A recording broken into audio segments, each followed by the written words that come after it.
Sam here, and I have a awful video that you guys have to see in regards to Nolan Xavier Wells, and just a trigger warning. It's traumatizing what they're saying they saw when his body was transported to DC. Check it out. All right, so we want to talk about Nolan Wells today. So today, we actually know someone that works transporting bodies, human remains, and things like that. So today I got a call from that person, and they were just talking about the body that they Came across. This was Nolan Wells. So before knowing all that, he said that the body was mistreated. Yeah. It looked abused. It looked like he was tortured. Looked as if he was burnt, maybe. Where? Face, body, said he was burnt. And not only that, his body was mistreated when they transported him. So as they were transporting him, he was actually face down. So everyone knows when you're transporting a body, when only a couple of people work that job, they all know you don't transport the body face down. That's kind of very disrespectful. So you always have them face up. Well, specifically his body whatever reason was face down. And me personally, I took that as disrespect. Yeah. Heart goes out to the family. Yes, definitely. Because all we know is what they put out on the internet. But today, we actually found out a lot about his autopsy without even reading the autopsy. Yeah. It's heartbreaking. I'm so sorry that family had to go through this. Really just want to give our condolences to the family, as a mom or moms, grandmothers, dads, family, period. We give the most prayers to you, and we stand behind you because we know right what really happened. Right. So, and at the end of the day, whatever lies those families have covered up, or whatever lies they're trying to cover, we're sorry. Yeah. And we're here for you. And we just want you to know that what was seen today was unacceptable. It's unacceptable. And that's why we want to inform what's going on during the transport. Like that. Something you can be quiet on at all. When you've seen something so heartbreaking as a child, go through something traumatic. Yes. It hurts to know that was done to him in the ways that we can't even express. Right. And as a person, you should have some type of humanity. Right. And I felt like those people who was transporting him did not have humanity in no way, shape, or form. Because if I can feel the way I feel about the situation, just listening to what happened, you also can listen to what happened to this child. Right. Because at the end of the day, that is a child that you did that to. Right. So this child needs justice. Because we're not going to sleep until he gets it. At all. And I heard the feds are in Mississippi right now. One of the most painful aspects of the Nolan Wells case involves the recovery and identification of his body. When Nolan was found on Horn Island on July 6th, the Jackson County Coroner's Office did not rely on a visual identification by his parents. Instead, they utilized dental records to confirm his identity. Officially, the coroner stated there were no immediate, obvious signs of physical trauma found during the initial examination. However, the use of dental records is standard procedure in forensic science, especially when a body has been recovered from water or when authorities need to provide a 100% definitive legal confirmation before releasing the remains to a family. Despite the official reports, a different narrative has been gaining traction on social media. Two women recently posted a video claiming that the condition of Nolan's body was far more severe than what was being reported to the public. In their video, they alleged that the body was in such a state of decomposition or damage that visual identification was impossible, and they questioned why the family was not given the opportunity to identify their son immediately. It is critical to be clear, these graphic claims from social media have not been corroborated by the coroner, the sheriff's department, or the independent experts working with the Wells family. We have no official confirmation on the exact degree of decomposition or damage to the remains. However, these allegations have deeply impacted the family's trust. When there is a gap between what the public sees on social media and what officials are reporting, it creates a vacuum of information that is often filled by suspicion. For the Wells family, the inability to view their son's body immediately, combined with these circulating rumors, has only fueled their belief that there is more to this story than an accidental drowning. Whether these graphic allegations are based on insider information or are simply the result of speculation, They highlight a major problem in this case, the lack of transparency. When the public cannot trust the information being provided, they turn to alternative sources, and the official investigation loses its credibility. As we wait for the results of the independent autopsy funded by Colin Kaepernick, we hope that the truth, whatever it may be, will finally be laid to rest. The most critical piece of evidence in the death of Nolan Xavier Wells is not a witness statement or a police report. It is his cell phone. Today, we are diving deep into the digital mystery surrounding Nolan's final hours, the suspicious gaps in his data, and why his family is fighting to ensure this evidence isn't swept under the rug. When Nolan did not return home on July 4th, 2026, his mother, Christine Wansley, began tracking his location via Life 360. What she saw on that screen did not match the story she was being told. When the family finally recovered the device, they were met with a chilling reality. Nolan was a young man who documented his life constantly. Yet when they opened his phone, his Snapchat account was completely wiped for that day. No photos, no videos, no messages. The digital footprint simply didn't add up. The Life 360 location data contradicted the activity, or lack thereof, on his phone, suggesting the device had been moved or accessed by someone else. This wasn't just a glitch, it was a red flag. The family realized that if they handed this device over to local authorities without oversight, the truth might be buried forever. After weeks of distrust, Attorney Ben Crump announced a critical breakthrough, a mutual inspection. Instead of local authorities taking sole control of the evidence, the family's independent experts, including former law enforcement professionals, will work alongside investigators to download and analyze the data simultaneously. This mutual inspection is the family's safeguard. By having independent eyes on the data, they are ensuring that if messages were deleted, if locations were spoofed, or if the timeline was manipulated, it will be documented.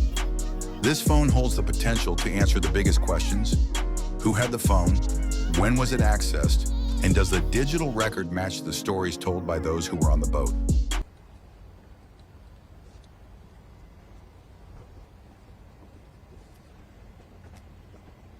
Good morning.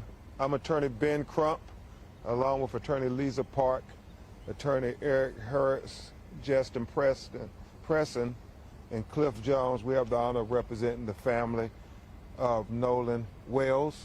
We have present with us his mother and father, Christine and Elmore. We've just had an opportunity to meet with District Attorney Angel McElgrath and some members of her team. We had a very respectful meeting.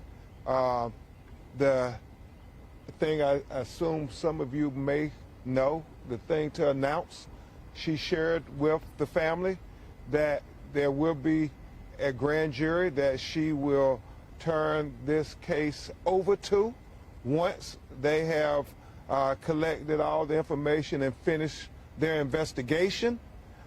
We also agreed that we will have a mutual inspection of the cell phone with our experts and their experts.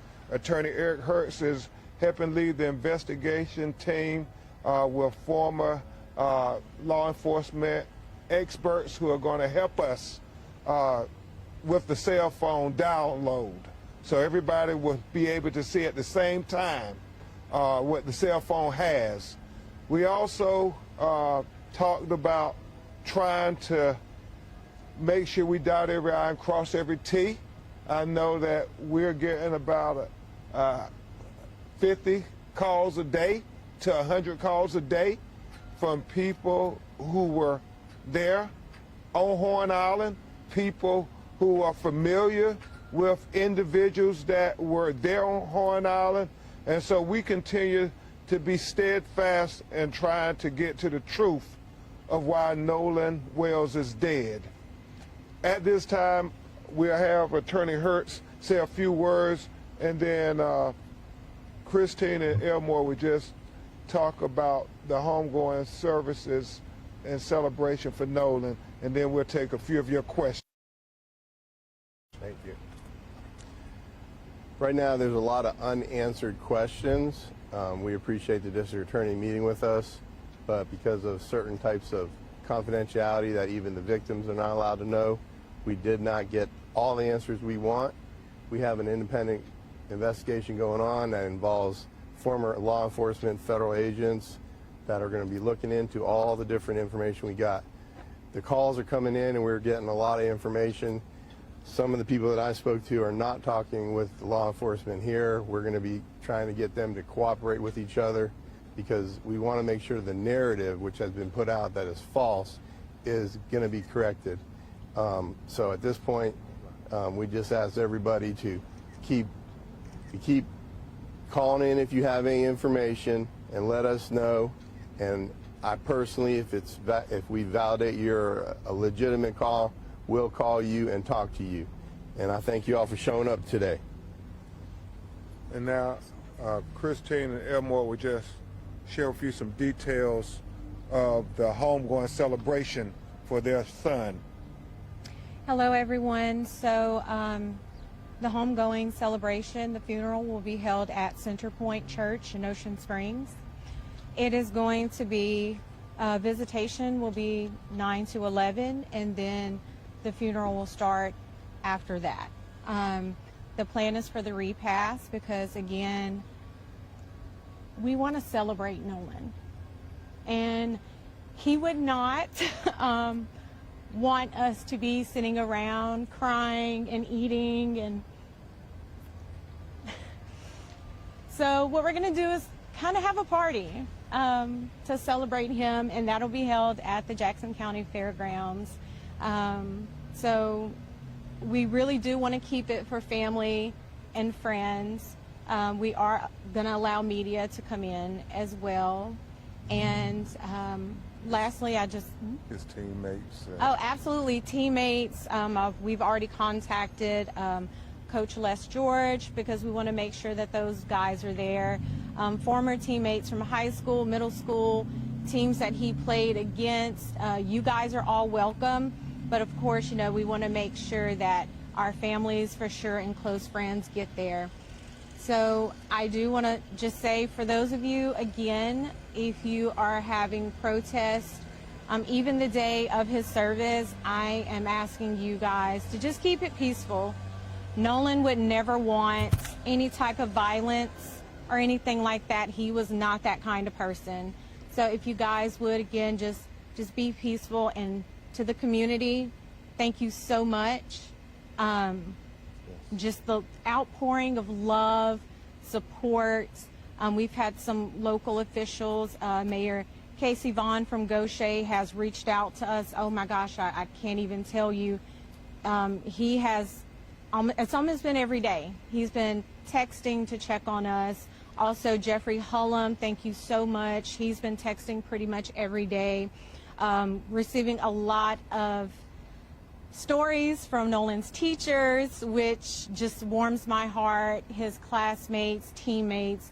So again, for those of you who have donated to the GoFundMe, once again, I stress, if you are not financially able to, we're not begging for that money, okay? If you're not financially able to, we understand. We thank you for whatever you can give, but if you cannot, if you would, just keep us in your prayers. And to his friends, stay strong, and please just take care of your mental health, because I know this is a lot. It's a lot for us, and I know you guys are feeling some of that too. So thank you all. Thank you. You said Elmore, you gonna say anything? I think she did. Okay. She did a good job. Thank you. Are there any questions? Yes. Attorney Crump, Skyler Henry here with CBS News. The last time that you spoke in a setting like this, I know you guys were hoping to get results back from an independent autopsy. I know you mentioned that Nolan had been sent to Washington, D.C. Is there anything to share on that front? Not at this time, but we hope soon, very soon. Obviously, we're concentrating on the funeral services, but hopefully shortly thereafter, we will be able to tell some findings of the preliminary autopsy. Still waiting on some things. And I also, while we're talking about funeral services, want to thank Mr. Tyler Perry for paying for the funeral. Absolutely. As well as Colin Kaepernick for helping to shoulder the expense of the independent autopsy. And I thank Reverend Al for agreeing to officiate the funeral services. Yes, sir. Aaron Gilchrist with NBC News. Mr. and Mrs. Wansley, you said from the very beginning that for you, this was really about getting some answers about what happened to your son. Do you feel like after your meeting today, you have any more clarity on what happened? Well, it was just a meeting where she talked about the process. She didn't tell us any information about the investigation too much, because those things are, as she said, her role and what she has to do. But they still have questions, and that's not insignificant to this meeting. It's just in general. Every morning they wake up and there's a hole in their heart, and they are trying to say, what happened to my son? Obviously, you know, they feel strongly that he would not have just stayed behind. He wouldn't have left his cell phone. And so we're trying to get to those answers. Jerry Crump, Ryan Rose, GC Wire. There's been a lot of misinformation that's been spread online, especially the pool picture that was shared by you, and you had said that... Well, I didn't share it, I reposted it. We're reposting everything. Let's make it clear. We're reposting everything because we're trying to get people to come in and call.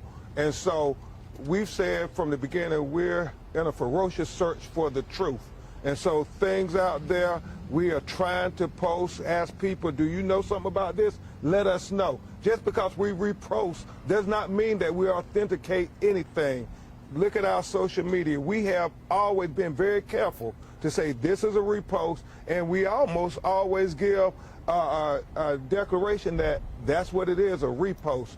And so we want people to continue to call about everything, videos, whatever interactions they saw, and thank God we are getting dozens of people calling every day saying, I was on Horn Island, this is what I saw, I know these individuals, this is what we know.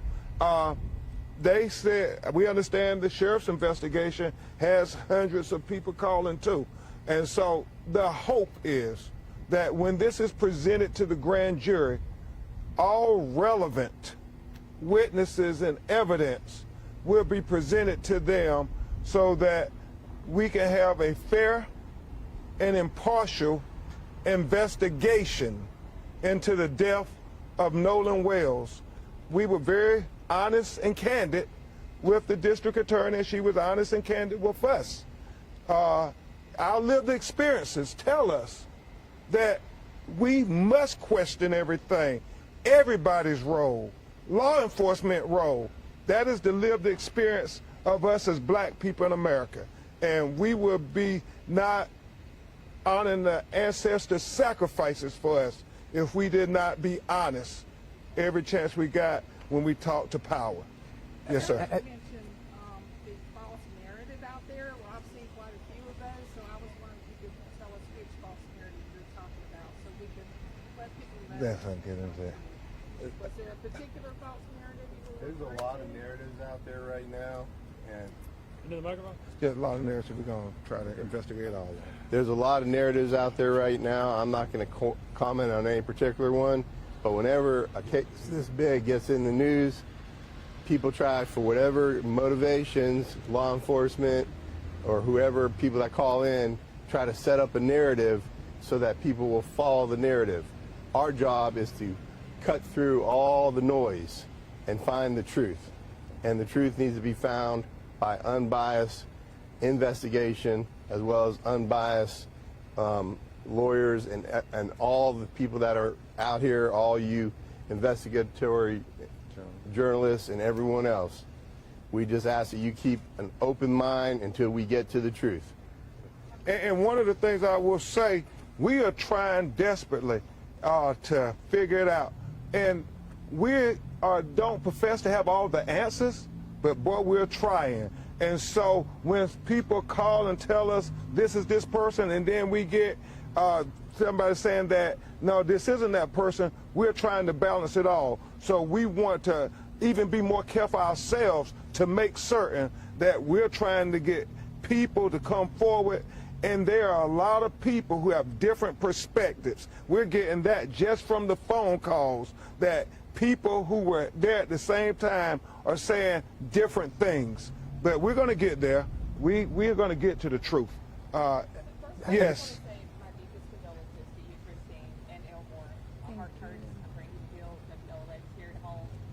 But I want to go on and ask you, Attorney Ben Crump, you say that you were talking about the process that there with the DA.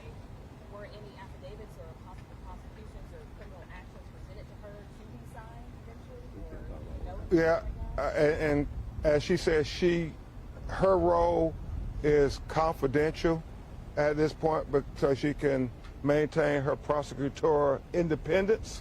Obviously, I stressed to her very strenuously to say, we want you to zealously, you and the Sheriff's Department, to zealously investigate this matter, and Christine and Elmore share their life experiences too. We know through our lived experiences, our life experiences, and she said that's not how our office operates, but we know in America, in the South, certain people are investigated differently. And we shared that with her. We didn't, ask that she understand our perspective, but we said we should mutually try to understand each other's perspectives, where we're coming from. And we agreed that we will try to do that. where are we at in the investigation of autopsy? Well, no, we like we said, we're waiting, let the doctors do what they do. They ain't got their autopsy back neither, so we're trying to get it right. And then when we get it, we're going to share it. Yes, ma'am. On Friday in the press conference, you said that you hear on the video Nolan saying, Yes. freaking phone, what are you freaking doing? That's what a witness told us, and that's what we reported out. Then another witness had come forward and said, no, that was his voice. We have other witnesses who said there were other altercations, so as Mr. Hurt said, we're trying to go through it all and so forth. And we'll be even more careful to say this is what a witness told us in the future. And so your team hasn't been able to look at the end of that and confirm whether it was or was not Nolan that said No, we have audio people doing it, but we know certain people said it was him, and then certain people said it was not him. Are you worried about the death threats and the Well, violent kind of atmosphere on social media and how these fake videos and photos could play into oh my that? God, I saw a fake Even video. close friends getting death threats? We don't want anybody's life to be in harm's way just because we're trying to get to the truth of what happened to Christine and Elmore's son. We saw fake videos about AI-generated videos of Christine, and it's just god-awful as they're grieving and trying to fight for the truth, that they are also having to deal with these fake videos attacking them as they are just trying to literally bury their son next week. But we want everybody to say that we can go through this journey together for the truth. And even though we may have different viewpoints, we can all agree that everybody wants the truth. And nobody's life should be threatened for seeking the truth. Nobody should be, presumed accountable until we have evidence. His mother and father only want, and Christine has said it multiple times, she only wants what you would want. If this was your son, if this was your daughter, wouldn't you want desperately to get to the truth? Wouldn't you want people who were closest in proximity to what happened to be investigated and thoroughly investigated? We know that, if it was Nolan, how would he be investigated?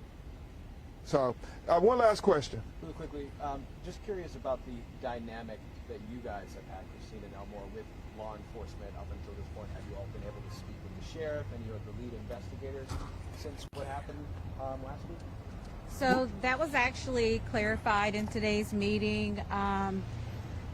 The DA's office wanted to take over that communications because they do have a victim advocate, which I appreciate, but of course that wasn't what she, took responsibility and accountability for.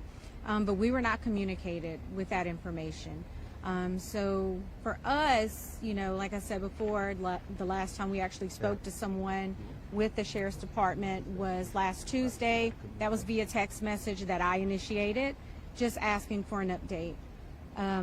So that's the biggest thing is, I appreciate that she took accountability for saying, hey, that was actually our doing. But, we have a setup now, and so the hope is that we'll have that open lines of communication. So you feel like this was useful and today? Attorney Hertz has a comment on that there. Let me just say that under the law in Mississippi, a victim is entitled within, I think it's 72 hours to get an incident report and to have certain information shared. It's been more than 72 hours, and that's part of the meeting here today to start getting the incident report and all that information that we came here to collect, as well as listen to the district attorney and what she had to say. Did you get that report? No, not yet. We are working with them to say there need to be better communications with the clients and so forth. So the big things that we know, there's going to be a grand jury into the death of Nolan Wells, and number two, that we're going to have a mutual inspection of Nolan's cell phone. We just want to make sure everybody else's cell phone is also being downloaded. Thank you. Really quickly, as far as when are the homegoing services? Monday. How do I get this out? Yeah. The fight for Nolan's digital truth is far from over. As we wait for the results of this joint analysis, one thing is clear. The data on that phone is the key to the final hours of Nolan's life. What do you think happened to the content on Nolan's phone? Let us know in the comments and stay tuned as we track this investigation.